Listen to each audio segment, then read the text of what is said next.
Hello friends, if the seat belt is lazy, you can disassemble it and tighten the spring so that the return mechanism is more intensive, and thus the belt will be faster. I have a video on the channel about disassembling the belt.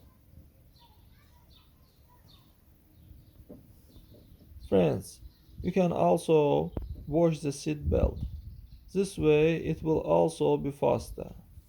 Take a rag and bucket of water of detergent. I wash my belt like this, then wiped it out. All friends, after that the belt will return more intensively.